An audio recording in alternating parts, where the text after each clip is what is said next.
பிரபல தொகுப்பாளரும் நடிகருமான மாகாபா ஆனந்த் காருக்கு டீசல் போடச் சென்று ரூபாய் 3 லட்சம் நஷ்டம் ஏற்பட்டு விட்டதாக வீடியோ வெளியிட்டு கொந்தளித்திருக்கிறார். இதுகுறித்து அவர் வெளியிட்டு இருக்கும் வீடியோவில், டீசல்ல தண்ணீர் கலந்ததால கார் ரிப்பேர் ஆகி 3 லட்சம் செலவாகிடுச்சு. உங்களை நம்பித்தானே பெட்ரோல் டீசல் போட வரும். ஆனால் இப்படி பண்ணா டீசலையும் இனி மக்களே தயாரிக்கணுமா?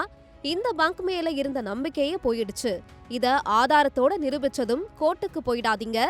80,000 தரோம்னு பெட்ரோல் பங்க் நிர்வாகம் பேரம் பேசுறாங்க.